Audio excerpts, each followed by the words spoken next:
has unraveled the basic mechanism of how these R gene mediated resistance occurs in the plant, which essentially kicks off some of the hormonal pathways such as jasmonic acid and nitric oxide or salicylic acid overexpression, which results in hypersensitive response in the plants. And what you see in this picture is tobacco plant, which has shown lethal lesions here, and the virus infection is restricted to only those tissues, and because of hypersensitive reaction, the virus is not able to move to other part of the plant tissues or the leaf tissues, and it is restricted to that particular patch of cells where the necrosis has happened.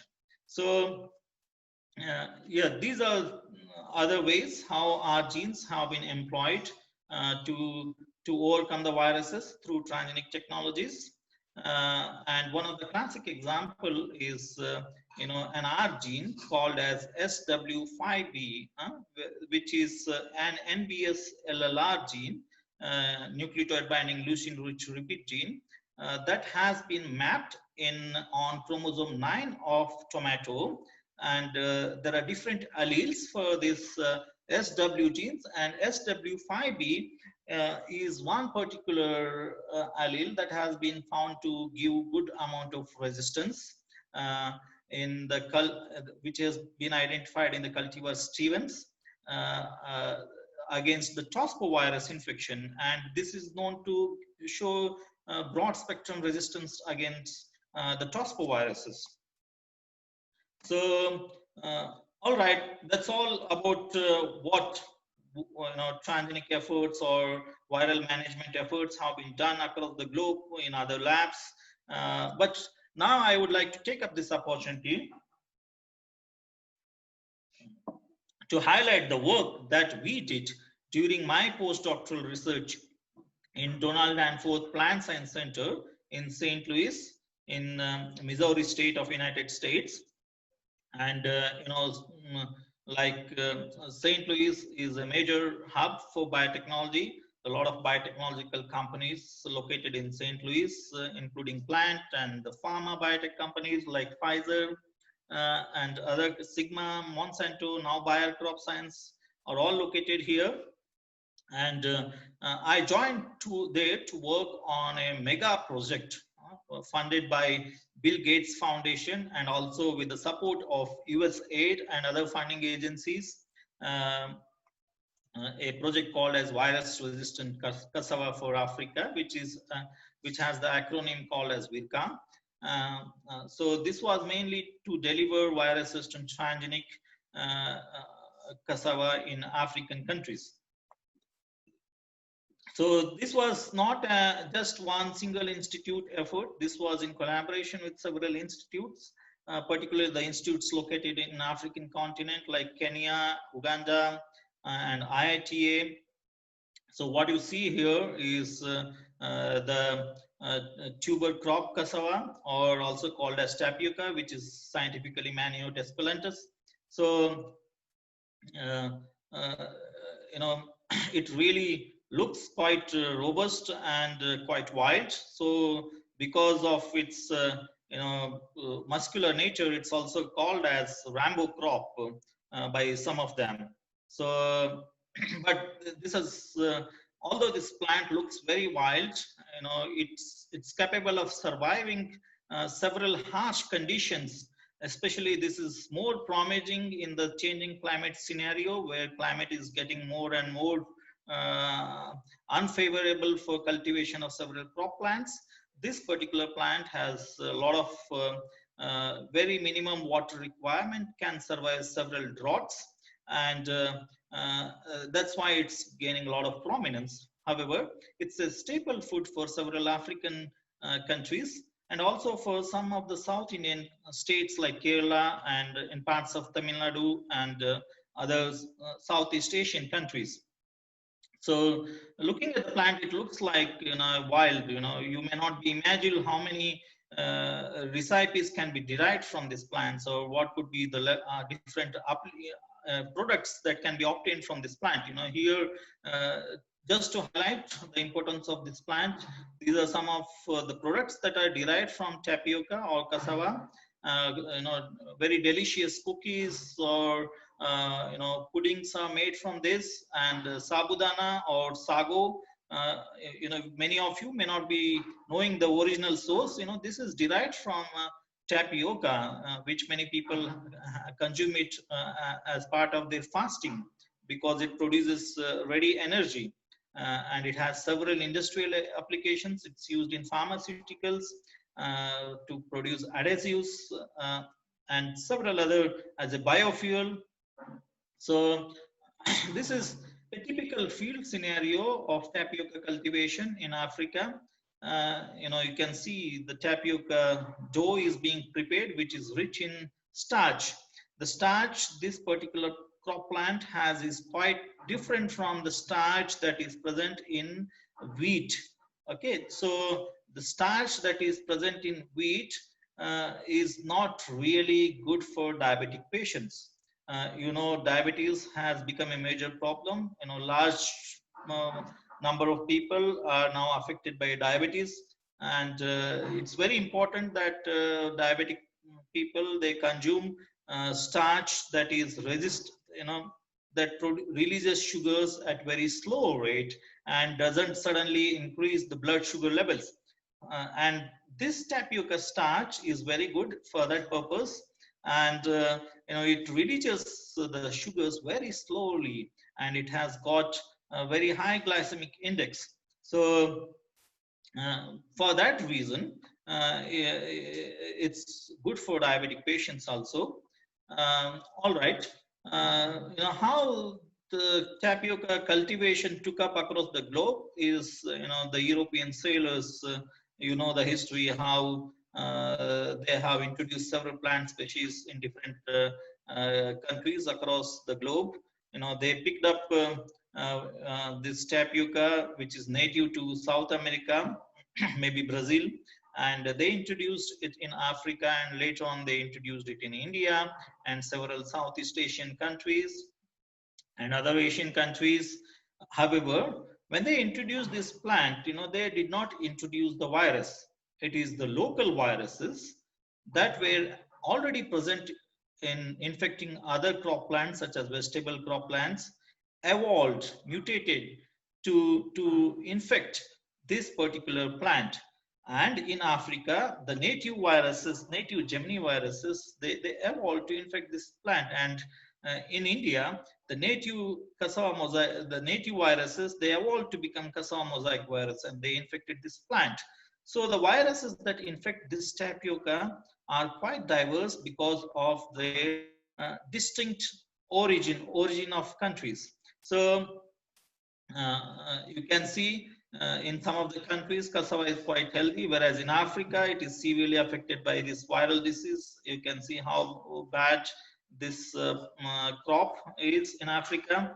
And this is a close-up of the mosaic disease, which is because of Geminiviruses infection. And this is a microscopic view of geminate particles. Because of their twinned particle nature, they are called as Geminiviruses. And this is a close-up of that. And these Geminiviruses are, majority of them are transmitted by whitefly vectors. And so because of that, of late, whitefly population is also increasing, and new strains, new isolates of whiteflies have evolved, particularly the B biotype, which are more capable of infecting diverse plant species and spreading Geminivirus infections to broader host plants. So, you see a lot of diversity of these Geminiviruses that infect tapioca, and you can imagine, what could be, how difficult it could be to control these different plant, different species. So, you have heard of now coronavirus. There are at least 8 different strains that are identified across the globe to be involved in this COVID-19. So that's why, developing a vaccine which could give immunity against all different strains is a challenge. So similar is the situation here. There are several different Gemini viruses with a lot of diverse sequence dissimilarity that infect this plant, and a lot of recombinations among these viruses that have resulted in severe epidemics of mosaic disease in tapioca, which resulted in famine in 1990s in Africa. And you can see here, this is not pieces of the rope here. These are the tubers that were harvested because of this viral disease. Such was the impact of this virus in reducing the yield of this particular plant. You have seen, this particular plant is called as Rambo crop because of the huge size. For example, if I have to take back to you to the original picture, you can see how big are these tuberous roots. But after this severe epidemic because of a recombinant strain of this, this Cassava mosaic disease, this is what the farmers harvested in Africa, at the end of. So this resulted in famine in Uganda, particular, and so what we did was, we made RNAi constructs. We were really cautious because people generally make RNAi construct just targeting one particular gene, but we really wanted to do an exhaustive screening to target different genes of this virus and see what would be the best target to get high level of resistance. So for that matter, developing transgenic tapioca is not an easy job. Tapioca is a recalcitrant crop like several legume crops, which are difficult to be transformed because of high level of phenolics they have.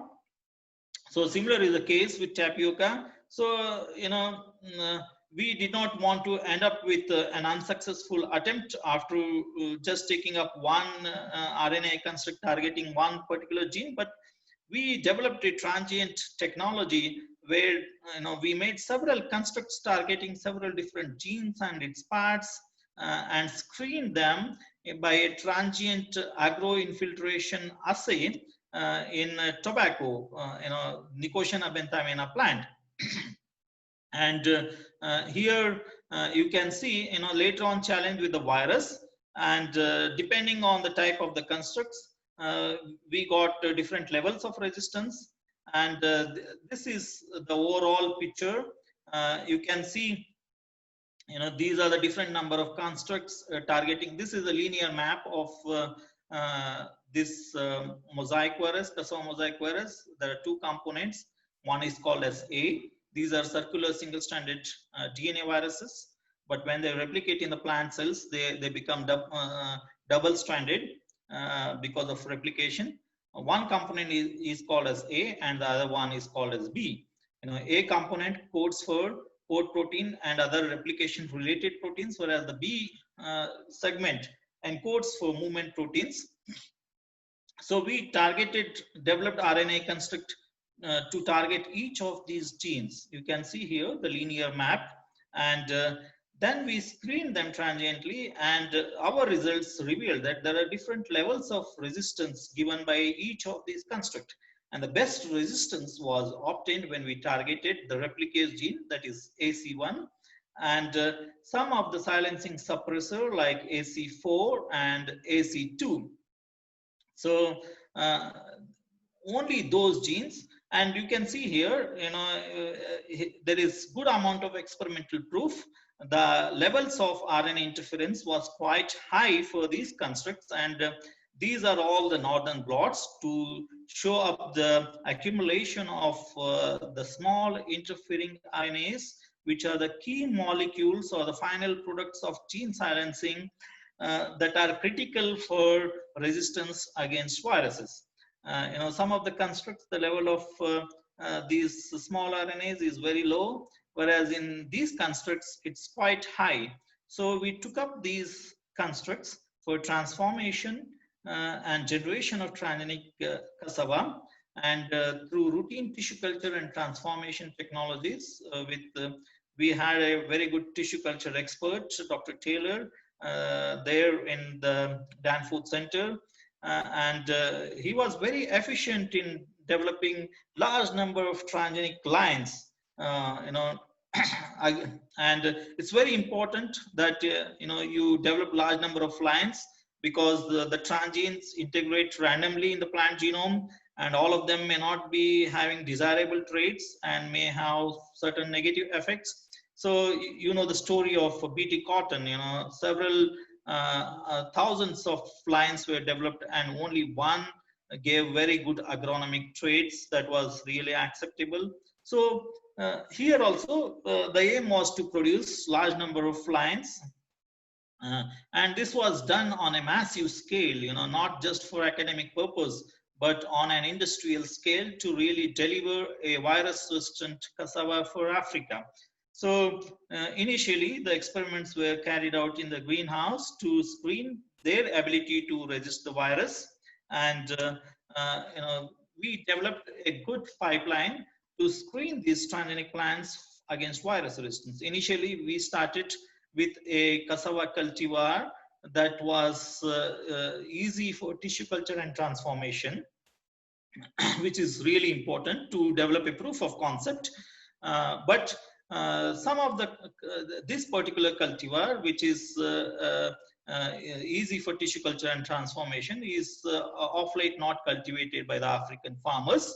So we wanted to develop transgenics for those cultivars which are popularly cultivated by the African farmers. But in the phase 1, we showed that RNAi can be employed against this Gemini virus in cassava, and during this pipeline, we selected only those transgenic plant lines that had 1 or 2 copy numbers. Many a times multiple copies of these transgenes are introduced during the transgenesis process, and these are not desirable as per the regulatory aspects, and many times they are rejected because multiple copy numbers may result in methylation of several genes, and these genes may become dormant and may not be expressed in the plant species, and the desired trait may not be seen at all. So having only 1 or 2 copy numbers of this gene is very critical.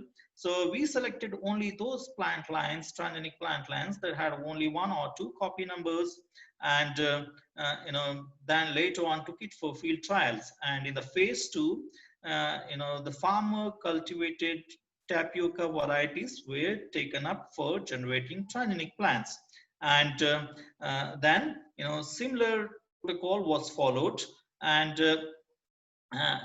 transgenic tapioca was developed and taken up for field trial. So what I'm showing here, many people might be thinking that tapioca may not be really a relevant crop for us, but this is a very good case study how we have employed genetic engineering for developing virus-resistant tapioca, and similar strategy can be employed for other crop plants. So all right, this is one picture of a field trial where you can see the severely affected non-transgenic cassava, whereas the transgenic cassava was free from virus. So by the time we developed Gemini virus transgenic cassava, another disease came up which was quite severe in African countries, which was called as cassava brown streak disease. It's called as brown streak disease because of the brown streaks you see on its stem. However, the foliar symptoms are there is a lot of feathery chlorosis on the tapioca leaves, and the roots will have a lot of necrosis in their pith, and they become not only for unfit for marketing and also unfit for consumption. Although you may end up getting some yield, but that yield, whatever you get, may not be really suitable for consumption. So this turned out to be much more severe and a major threat than the mosaic disease, because in mosaic disease, even if you harvest some amount of yield, that can be consumed. But here is a situation, even if you harvest some yield, that is really unfit for consumption. And you can see here how severely there is necrosis in the tuber of the root of this cassava. I'll just tell you the brief history of this particular viral disease in Africa. Many of the disease they start at very small scale, and they are ignored, thinking that they are not really economically important. And one fine day they gain their virulence and infect several acres of land, and they attain an epidemic scale and pandemic scale. So it is very important to have basic understanding of the viruses irrespective of their economic impact. So thus the characterization of viruses is very important, and that's what we have seen now. This coronavirus, probably, which was hiding somewhere in the bats or pangolin, or there are different reasons, maybe different reasons. It has gained such a global access and has become such, whole world has been brought down to knees because of it. And we have similar situation in the case of plant, but the economic impact created by these viruses may not be really appreciated or may not be felt by many of us. So this particular virus was reported way back in 1935. It took almost 30 years to identify that this disease is caused by a virus, and it was only diagnosed by an electron microscopic technique. And again, after 30 years, this viral disease started appearing in several places in a country called as Uganda. And subsequently it was reported in several African countries such as Kenya, Malawi, Mozambique, Burundi, Congo, Angola. And it was only in 2001 it was diagnosed to be caused by a virus which is similar, that belongs to the family of viruses called as Portiviridae, similar to Portiviruses. And but this had quite distinct genomic features, and has been assigned to a distinct genus called as Ipomovirus. And only in 2009 the first complete sequence of this particular virus was unraveled. And in 2010 the journal Science, the most prestigious journal, listed 6 plant diseases that could be very important for global food security. And brown streak virus of cassava is the only viral disease that has been listed in it. So you can understand the importance of this disease, and has been highlighted by leading newspapers in United States about the severity of this disease. And in 2012 we first proved that RNAi technology can be used to control this particular virus. This is an RNA virus with at least 10 different genes. So this is quite different from other portiviruses, because most of the portiviruses are transmitted by aphids, but this particular virus is transmitted by whitefly. So the Geminiviruses and the Cassava Mosaic virus, another Geminivirus which infects cassava, is also transmitted by whitefly. So there is a common vector for these two predominant diseases that can transmit both the viruses, and there could be a scenario of mixed infection and synergism, and resulting in heavy crop losses. So you can see these are the samples from different countries, from Tanzania, Kenya and Uganda. Some of the countries, how severely this crop is affected. So to begin with, we started our efforts quite systematically. We were not